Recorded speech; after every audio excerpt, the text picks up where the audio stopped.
வணக்கம் சுபிக்ஷா டிவி நேயர்களே. நான் உங்கள் அன்பான சயின்டிபிக் வேதிக் அஸ்ட்ராலஜி பேசுகிறேன்.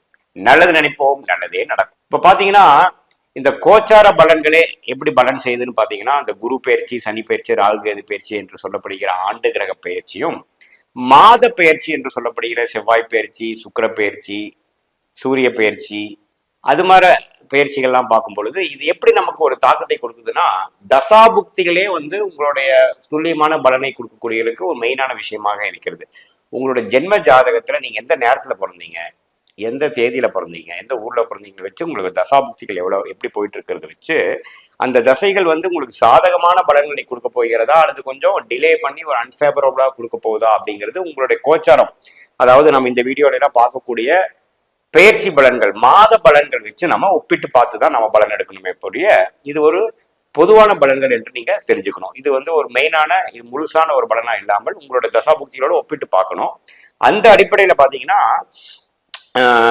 இந்த ஜூன் மாதம் எப்படி இருக்குது அப்படின்னு பார்த்தோம்னா, 2024 ஆண்டு கிரகம் எந்த பயிற்சியும் இல்லை. குரு ரிஷபத்திலே கண்டினியூ ஆகிறார். மே 1ஆம் தேதியான பயிற்சி பார்த்தீங்கன்னா ஜூன் மாதமும் ரிஷபத்திலே குரு இருக்கிறார். அதே சமயத்துல ராகு மீனத்திலும் கேது கன்னியிலையும் தொடர்ந்து இருக்க போகிறார்கள். சனியும் கும்பத்தில் இருக்க போகிறார்கள்.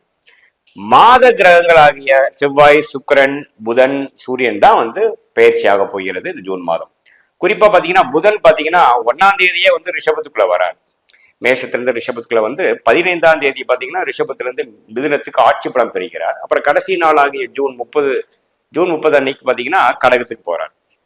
அதே சமயத்தில் சுக்கிரன் பாத்தீங்கன்னா ஜூன் 13ஆம் தேதியே ரிஷப ராசியில ஆட்சி பலத்தோட இருந்து மிதுனத்துக்கு நட்பு வீட்டுக்கு போகிறார். அதே சமயத்துல சூரியன் உங்களுக்கு இந்த வைகாசி மாசம் முடிந்து ஜூன் 15ஆம் தேதி பாத்தீங்கன்னா மிதுனத்துக்கு போகிறார். இதுதான் இந்த மாதத்தில் வரக்கூடிய சூரியன், சுக்கிரன், புதன் பயிற்சிகள். செவ்வாய் என்ன ஆகுதுன்னு பாத்தீங்கன்னா 2ஆம் தேதி, ஜூன் 2ஆம் தேதியே மேஷத்துக்கு ஆட்சி பலத்தோட வருகிறார். மீனத்தில் இருக்கிற செவ்வாய் மேஷத்துக்கு ஆட்சி பலம் பெற்று அந்த மாதம் முழுக்கும் மேஷத்தில் ஆட்சி பலத்தோட இருக்க போகிறார். இதுதான் ஜூன் மாதத்தோட கிரகத்தின் அமைப்புகள். இப்போ ஃபர்ஸ்ட் டைம் நம்மளுடைய சேனலுக்கு வரவங்க மறக்காம சப்ஸ்கிரைப் பண்ணுங்க. ஃப்ரெண்ட்ஸ் அண்ட் ரிலேட்டிவ்ஸ்க்கு பிடிச்ச வீடியோஸை ஷேர் பண்ணுங்க. லைக் பட்டன் கிளிக் பண்ணுங்க. தொடர்ந்து நம்மளோட வீடியோஸ் பாருங்க. இந்த வீடியோல நம்ம என்ன பார்க்க போறோம்னா, மீன ராசிக்காரர்களுக்கு ஜூன் 2024 எப்படி இருக்க போகுதுன்னு பார்க்க போறோம். பாத்தீங்கன்னா மீனராசிக்காரர்களுக்கு விரயசனி நடந்துட்டு இருக்குன்னு எல்லாத்துக்கும் தெரியும். ராசிக்குள்ளிய ராகும் 7ஆம் இடத்தில் கேதும் இருக்கிறார். குரு 3ஆம் இடத்துல தொடர்ந்து இருக்க போகிறார். இதுல மாத கிரகமாகிய சூரியன், புதன், சுக்கிரன் பாத்தீங்கன்னா 3ஆம் இடத்துல பலமா வருகிறார்கள் ஜூன் மாதம் முழுவதும். குறிப்பா ஃபர்ஸ்ட் ஹாஃப், செகண்ட் ஹாஃப்ல 4ஆம் இடத்துக்கு மாறுகிறார்கள் சூரியன், புதன், சுக்கிரன். ராஜயோகாதிபதி செவ்வாய் 2ஆம் இடத்துல ஆட்சி பெறுறது ஒரு அருமையான விஷயம். ஏன்னா இது வரைக்கும் மே மாதம் முழுவதும் ராசிக்குள்ளேயே ராகுவோட பிடியில இருந்த செவ்வாய் 2ஆம் இடத்துல ராகுவிலிருந்து விலகி வருவது ஒரு நல்ல விஷயம். பட் இருந்தாலும் சனியின் 3ஆம் பார்வை கொஞ்சம் பெறுவாருங்கிறது நம்ம தெரிஞ்சுக்கணும்.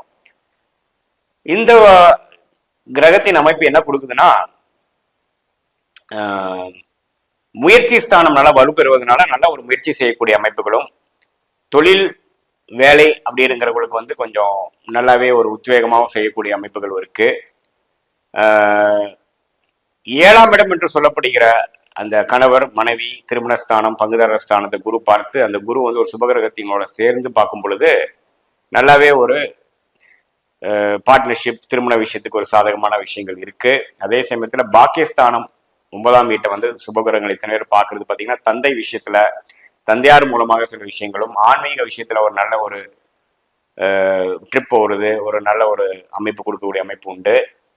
முயற்சிகள் அதிகமாக செய்து உத்வேகமாக செய்யக்கூடிய அமைப்பு குறிப்பா முதல் ஆஃப் இருக்குங்க. அதே சமயத்துல மாணவர்களுக்கு பாத்தீங்கன்னா நல்ல புதன் வலுவா இருக்கு. சுக்கிரனோட வீட்லயும் புதன் ஜூன் 15க்கு அப்புறம் ஆட்சி பலம் மிதுனத்துல அடையிறதும் பாத்தீங்கன்னா நல்ல ஒரு entrance exam, competitive exam, higher studies பண்றவங்களுக்கு நல்ல ஒரு உத்வேகமும் ஒரு கிளாரிட்டியும் ஷார்ப்பா நம்மளுடைய பெர்ஃபார்மன்ஸ் இருக்கக்கூடிய அமைப்பு கொடுக்குது.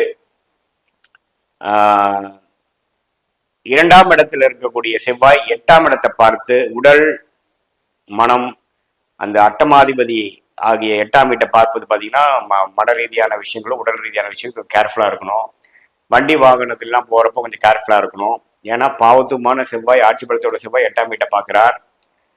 நைட்டில் ட்ராவலிங்கில் கொஞ்சம் அவாய்ட் பண்ணிக்கணும். அது மாதிரி விஷயங்கள் இருக்கு. அதே சமயத்தில் இந்த அஜீரண கோளாறு, இரத்தம் சம்மந்தப்பட்ட விஷயத்தில் இருக்கக்கூடியவங்களுக்குலாம் கொஞ்சம் கேர்ஃபுல்லாக இருக்கணும். மெடிசின்ஸ்லாம் கொஞ்சம் நல்லபடியாக எடுத்தீங்கன்னா செவ்வாய் ஆட்சி பலத்தோடு இருக்கிறதுனால இது வரைக்கும் இருக்கக்கூடியதோ இப்போ கொஞ்சம் நல்லாவே முதியோர்களுக்கு வந்து மெடிசின்ஸ் வேலை செய்து அவங்களுடைய டிசீஸ் கொஞ்சம் கண்ட்ரோலுக்கு வரக்கூடிய அமைப்புகளும் உண்டு. அதே சமயத்தில் ஜூன் செகண்ட் ஹாஃப் பார்த்தீங்கன்னா 4ஆம் இடம் என்று சொல்லப்படுகிற மிதுனத்தில் வந்து புதன் ஆட்சி பலம் பெற்று சூரியன் சுக்கிரன் வர்றது பார்த்தீங்கன்னா இடம் சம்பந்தப்பட்ட விஷயங்கள், வீடு வண்டி வாகனம் வந்து ஏதோ கொஞ்சம் மாற்றலாம், ஒரு அப்கிரேட் பண்ணலாம், ஒரு இடத்தை கொடுத்து ஒன்று இடம் வாங்கலாம், ஒரு வண்டி வாகனத்தில் ஒரு சில மாற்றத்தை கொண்டு வரலாம், தாயார் விஷயங்கள் இதெல்லாமே கொஞ்சம் ஃபோக்கஸ் வரும் உங்களுக்கு. ஒரு இடத்தை கொடுத்து ஒன்று இடம் வாங்குறது, ஒரு சுப விரயங்கள் பண்றது, சில கடன் பிரச்சனையை வீடு இடம் கொடுத்து சரி பண்ணிக்கிறது, அது மாதிரி விஷயங்கள்லாம் உண்டு. ஏன்னா விரய சனி போயிட்டு இருக்கிறப்ப பார்த்தீங்கன்னா விரயங்கள் அதிகமாகவே இருந்துட்டு இருக்குது. ஒரு அமைப்பு கண்டினியூ தான் ஆக போகுது.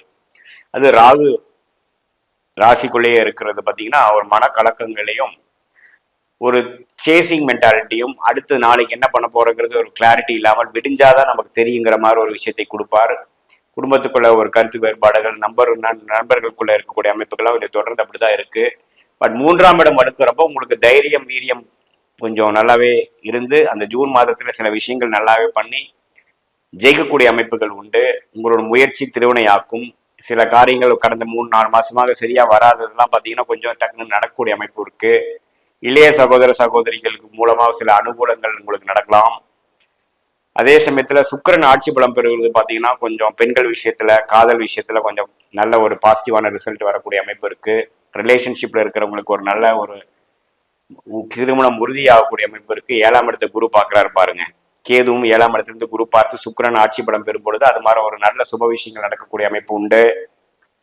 அதே சமயத்துல புதன் ஆட்சி பலம் பெறும் பொழுது 4ஆம் இடத்தில் செகண்ட் ஹாஃப்ல குறிப்பா 7ஆம் இடம் என்று சொல்லப்படுகிற பங்குதாரர்கள் மனைவி கணவர் ஸ்தானம் வந்து பலம் பெற்று குரு 7ஆம் இடத்துல இருந்து சுக்கிரன் நல்லபடித்தில் இருக்கும்னால உங்களுக்கு நல்லாவே இந்த குடும்ப விஷயங்கள் சுப விஷயங்கள் நல்லா இருக்கு. இல்லத்தரசிகளுக்கு பார்த்தீங்கன்னா நல்ல ஒரு மாற்றத்தை கொடுக்கக்கூடிய விஷயமாகவும், வீட்டுக்கு தேவையான விஷயங்கள் கொஞ்சம் சுப விரயங்கள் பண்ணிக்கக்கூடிய அமைப்புகளும் உண்டு. இந்த விரய சனியிலையும் ராகு சந்திரன் ராசிக்குள்ளேயே இருந்து இது மாதிரி ஒரு மனக்கலக்கத்தை கொடுத்துட்டு இருந்தவங்களுக்கு கொஞ்சம் பரவாயில்லை, சில விஷயங்கள் வந்து கொஞ்சம் வசதிப்படுத்திக்கிட்டோம், சில விஷயங்கள் நம்ம சால்வ் பண்ணிக்கிட்டோங்கிற மாதிரி ஒரு அமைப்புகள் கொடுக்கிறது. பொதுவாக பார்க்கும் பொழுது ஃபர்ஸ்ட் ஹாஃப் வந்து ஒரு மாதிரி முயற்சிகள் நிறைந்த ஒரு நாட்களாகவும், செகண்ட் ஹாஃப் வந்து சில விஷயங்கள் செய்து காட்டி கைக்கு வந்தது வாய்க்கு வந்து விட்டது, சில விஷயங்கள் நடத்தி காட்டி விட்டோம், சில பிரச்சனைகள் சால்வ் பண்ணிக்கிட்டோம், தொழிலதிபர்கள் சில எக்ஸ்பான்ஷன் பண்ணிட்டாங்க, வேலையில் இருக்கிறவங்களுக்கு ஒரு நல்ல வேலை மாற்றம் கிடைக்குது, ஒரு வேலையில ஒரு நல்ல ஒரு பர்ஃபார்மன்ஸ் ஆகி நல்ல ரெகக்னிஷன் கிடைச்சிது அப்படிங்கிற மாதிரி அமைப்புகள் கண்டிப்பாக உண்டு. இந்த சோஷியல் மீடியா அது மாதிரி லைன்ல இருக்கிறவங்களுக்குலாம் பார்த்தீங்கன்னா நல்ல சுக்கிரனும் புதனும் வலுவான இடத்துல இருக்கிறதுனால நல்ல ஒரு பப்ளிசிட்டியும் நல்ல மார்க்கெட்டிங் நல்ல ஒரு ரீச்சும் கிடைக்கக்கூடிய அமைப்பு உண்டு. இன்டர்நெட்ல காமர்ஸ் இருக்கிறவங்களுக்கு நல்ல ஒரு அமைப்பு உண்டு. வெளிநாடு சம்மந்தப்பட்ட விஷயத்துல சில பொருட்களை வாங்கி விற்கிறது, இம்போர்ட் எக்ஸ்போர்ட் பண்றவங்களுக்கு எல்லாமே அந்த 7ஆம் இடத்துல இருக்கக்கூடிய கேதுவும் 12ஆம் இடத்துல இருக்கக்கூடிய சனியும் பார்த்தீங்கன்னா நல்லாவே கொஞ்சம் அது மாதிரி விஷயத்தெல்லாம் கொடுப்பார். சுப செலவுகளை வந்து ஓரளவுக்கு நல்லபடியாக நடத்தி அது வீண் விரயங்களாக இல்லாமல் இருக்கும் மாதிரி பார்த்துக்கொள்ளணும்.